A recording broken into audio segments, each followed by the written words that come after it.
Well, hey there, millionaire insurance producers. This is Charles Specht. I'm your host of the podcast, and it's great to be with you today.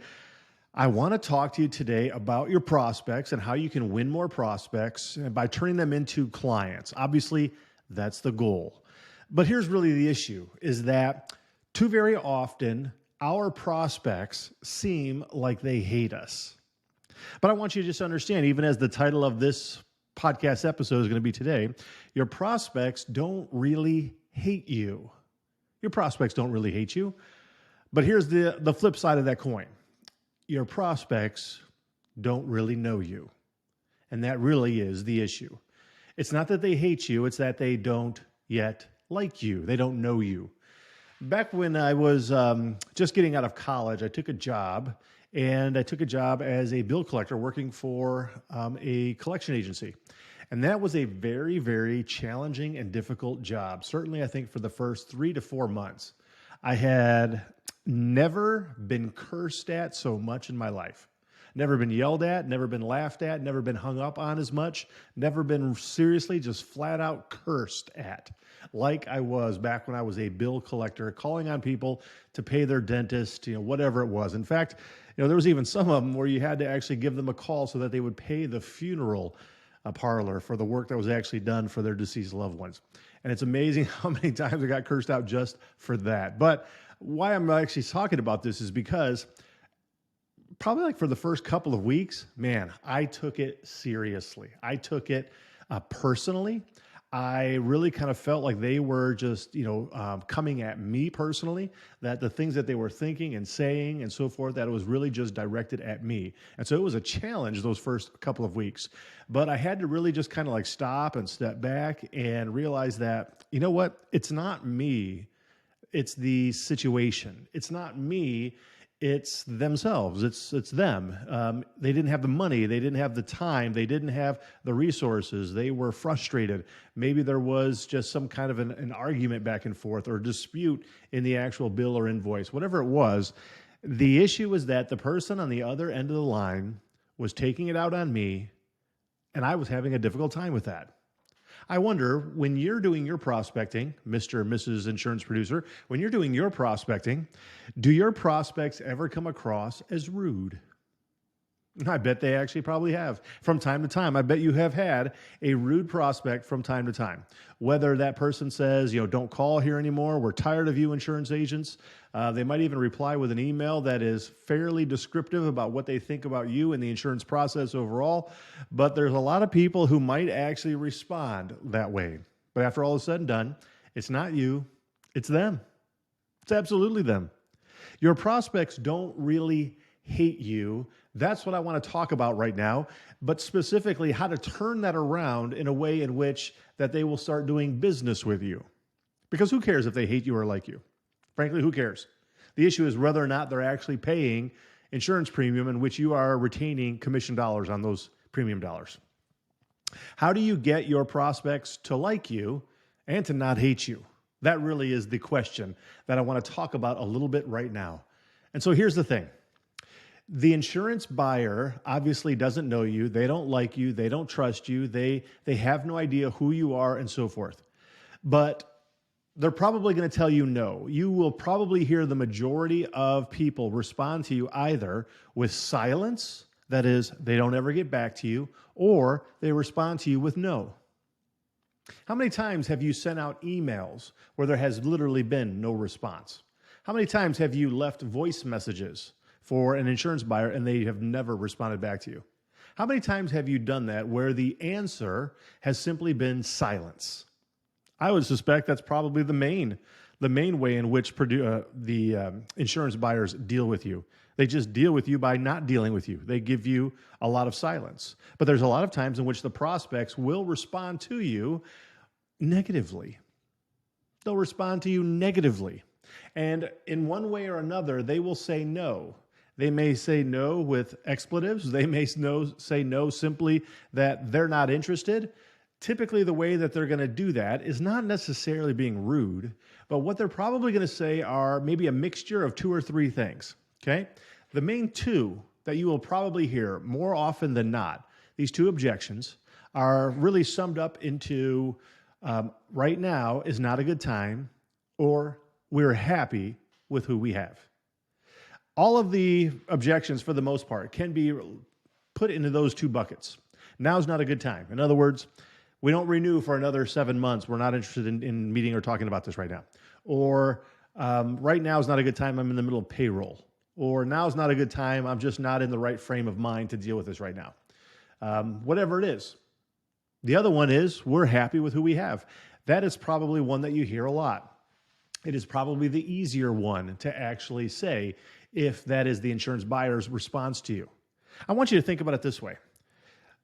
If the last time you maybe walked through the mall, maybe you went through Walmart or someplace like that, but usually I just think about this when I go to the mall. I don't like to go to the mall much, but let's say, for example, you're in a shop, clothing shop. You're walking around, you're looking at things that are on the hangers, you're looking at the clearance section and all that kind of stuff, and somebody comes up to you and says, "Hi, can I help you with anything?"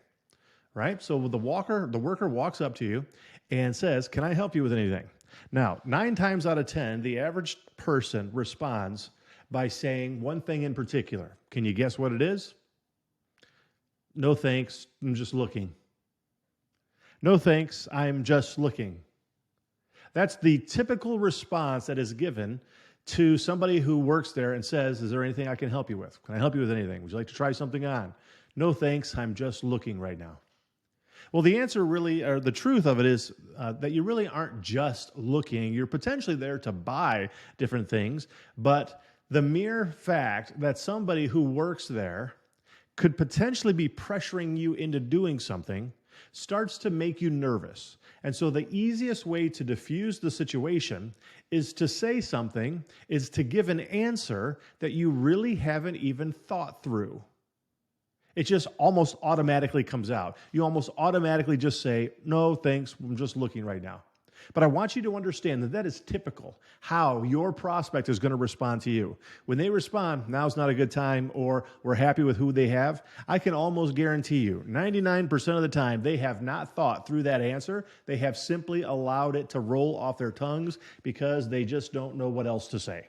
They don't want to deal with the situation. They don't want to think about the situation. The easiest thing to say is, "Now's not a good time. We're happy with who we have." So I want you just to also understand that for the most part, I almost always think that no doesn't necessarily mean no, means no. It simply means you haven't yet convinced me. I mean, if we had a convincing argument about why they should meet with us, if we had a cold call carrot that would almost make them blush that it was so good, that it was just so mouth-watering that they would have to meet with us to find out a little bit more about what it was, they would probably then meet with us. But if our script comes across as fairly bland, as it really doesn't offer anything of substance to them, if there's no real reason for them to want to meet with us, the easier things for them to do is just say, "You know what, we're kind of happy with who we have right now. You know what, now's not a good time. Can you call me back in about 7 months?" To just really push you off. I want you also just to realize that your typical prospect, the insurance buyer, probably receives multiple sales calls from insurance agents each day. If not throughout the entire week, they're probably receiving a few dozen of those. And it significantly begins to uptick as they start getting closer to their insurance renewal date. They're getting calls fairly regularly, even throughout the year. They get a lot of calls before the renewal date is coming up, when they're within that 90-day window for when their actual policies begin to renew. So they're getting a lot of calls. The easiest thing to say is, "We're happy with who we have," or "Now's not a very good time." But please understand that that's not what it means. All it really means up to this point, please listen to this. Would you please just stop what you're doing for a minute? Would you please listen to this? I need you to listen to this. What it really means when they say that, what they're essentially saying is that you're boring me. You are boring me, and I don't want to meet with you. They might candy coat it by saying now's not a good time. They might candy coat it by saying we're happy with who who we have right now. But after all is said and done, what it means is that you've bored them. You haven't said anything yet that has any true substance that would cause them to want to give you an hour of their life to meet with you, a stranger, to talk about insurance, something they don't really want to think about, talk about, or ever pay for. And so you're asking them for an hour of their life to meet with you, a stranger. When they say no, essentially they're saying, you're boring me. You haven't said anything that would cause me to want to do that. It's not exhilarating enough. It's not thrilling enough. What you've said up to that point in regards to your carrot is not good enough. And by the way, when they typically say no, it doesn't mean no forever. It simply just means you haven't yet convinced me, but maybe you could in the future. There's kind of that little parenthesis, right? There's the statement, the answer is no, because now's not a very good time, or we're happy with who we have. But then there's like a parenthesis around that, and it's silent. And that silence in the parenthesis is that you haven't yet convinced me. I might be willing to do it in the future if you gave me a convincing reason to do it. What is your cold call carrot? What's your C3? I call it the cold call carrot. I call it the C3. It really stands for what is the main reason that a person would want to meet with you in the first place. It needs to be powerful. It needs to be strong. It needs to be really good. It needs to be powerful enough that they want to meet with a stranger to talk about insurance. I would normally tell you that your C3, your cold call carrot, whatever it is, whether you're using it in an actual cold call situation, maybe you're sending an email, maybe you are sending a message on social media, maybe you say it when somebody comes up to you at a networking event and says, what do you do? Your cold call carrot is basically who you do something for, what is the product that you offer, and then what really is the end result. What's the trophy? Who do you do this for? What's the product that you're offering? And what is the ultimate end result? That's typically your cold call carrot. I would tell you that it probably might even be best off if it is a two-sided cold call carrot, one side being price and the other side being a solution to a major problem. A two-sided cold call carrot tends to work much better than just a one-sided cold call carrot. But there has to be a reason. There has to be something that is of substance so that they would want to meet with you. Their answer initially is that the answer is no. We're happy with who we have. But what it really says is that if you can start saying something that really addresses the major problems that I'm having, that provides an ample solution to the issue in which I'm dealing with, I would probably meet with you. I would probably give you a half an hour of the week if you were really offering something that was so significant, it would alleviate some of the main problems that I'm dealing with in my business. That's what it comes down to.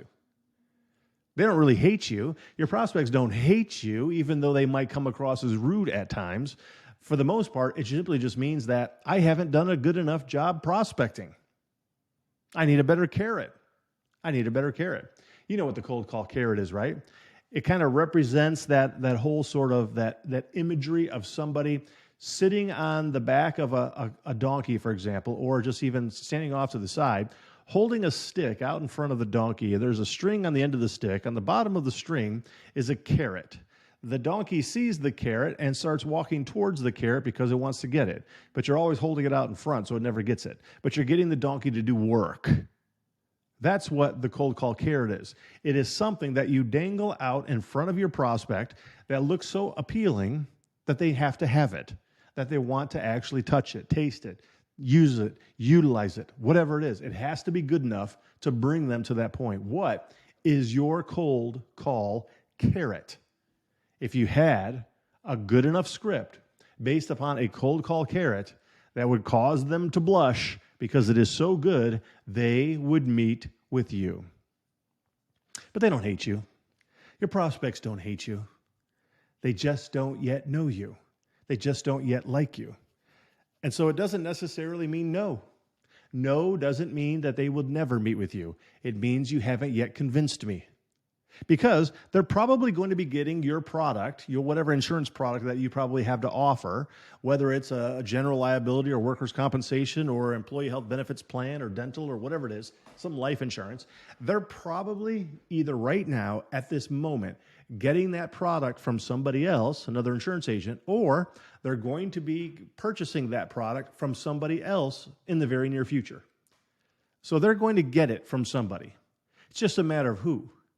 And if they're telling you no now, it's that you haven't yet convinced me, but it could be a yes next year, or it could be a yes next week, or it could be a yes 4 years from now. It just kind of depends upon the timing of it and what really your cold call carrot is.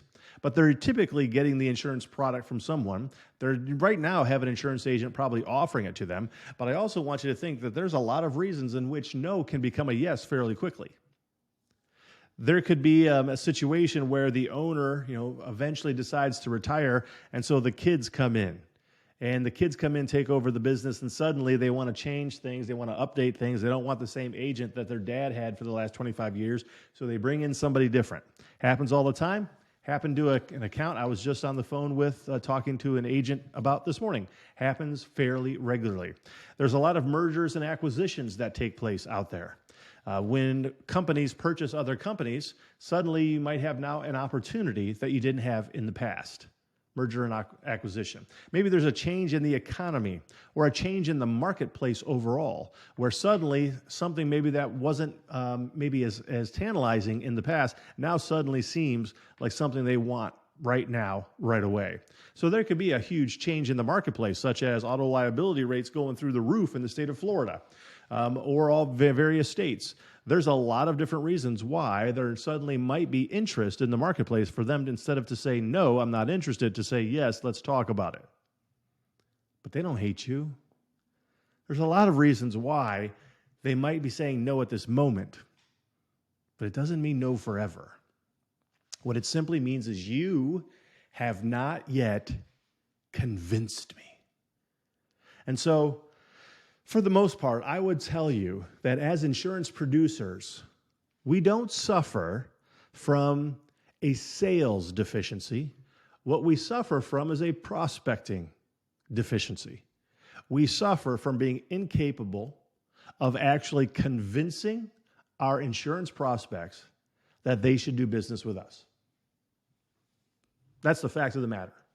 We're not good enough at the art of persuasion. I would tell you that it is probably something you need to focus on, not only just for your own personal growth, but for your business growth, to really begin focusing on ways in which to better yourself in the art of persuasion. How do you persuade the HR manager? How do you persuade the CFO? How do you persuade the receptionist or the gatekeeper to let you go to the next step? How do you persuade the CEO, the business owner, to really give you the broker of record letter on the current policies? How do you persuade the business owner to allow you to represent the carriers you want going forward? How do you persuade the board of directors to stop doing business with the vendor they had in the past and begin doing business with you going forward? How do you persuade the underwriter to actually give you a quote in the first place? How do you persuade the underwriter to give you a more favorable quote, to remove some of the debits that were initially applied and to actually offer credits that weren't previously applied? How do you persuade these things? How do you persuade these people? Because there's a lot of persuasion that needs to take place in the entire process from start to finish in order for you to win. Has to happen. I mean, not only that, but even like the persuasion aspect of when you're going to be proposing your options to the insured, what you're going to say at the time in which you are going through the actual quotes. I mean, there are so many times in the whole process where you need to have something that persuades them to move in your direction. What is it that you say? I would almost die on a hill for this one. I would tell you that the size of the book of business that you currently have is mostly dependent upon your ability to persuade. The size of your book of business is dependent upon your ability to persuade. Absolutely. When we do our cold calls, if people aren't responding, it's because we did not persuade them. If we do our cold calls and people respond negatively, we did not persuade them. If we present a quote and they don't buy from us, we didn't persuade them. If the underwriter does not actually give us a quote, even though we're begging, we haven't persuaded them. There's a lot of things that we have to do, and persuasion is probably at the top of the list of the things that we must get much, much better at. No, your prospects don't hate you, but they don't like you either. And that's a different issue. Those are two completely different issues. But really, here's a third one, if you will. It's not so much even that your prospects hate you. It's not even that your prospects don't like you. It's that your prospects don't trust you. Because if you could persuade them, they would trust you more. There would be reason for them to want to meet with you. But yes, your prospects don't trust what you have to say. I was talking with an insurance agent, not sure if it was yesterday or the day before, a different agent from the one I was just mentioning earlier. But this agent was working on a very large account, and the insurance buyer was considering giving this agent the actual broker of record letter for the policy that they were trying to get. But the insured was saying, I don't really know if you're going to be a better choice than what we've got now. I don't know if I just want to sign over the broker of record letter because, and this was what she had said, this is what the insurance buyer said, because most agents say they're going to give me good service. And I don't know how to tell the difference between either of them. That was really kind of the main way in which to sort of summarize what this woman had said to her. I'm not quite sure how to choose an agent. Everybody says the same thing. Everybody says they provide good service. Everybody says they're going to, provide services to me.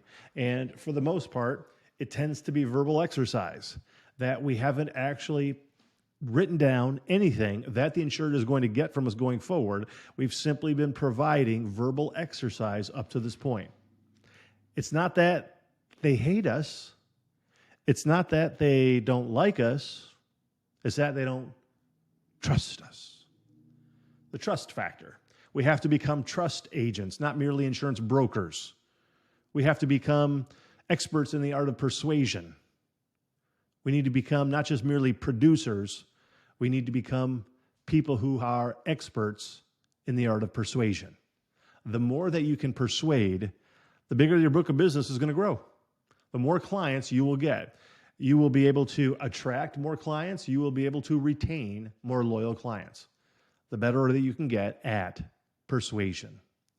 And so it really requires it requires experience. It requires a lot of times in which you practice it. It requires a lot of at-bats, if you will, with regard to your prospects. In other words, you can't get better being a hitter by never getting into the batter's box. You actually got to get in there and swing the bat. And to get better at persuasion, you have to actually practice it. You got to start really kind of thinking about it.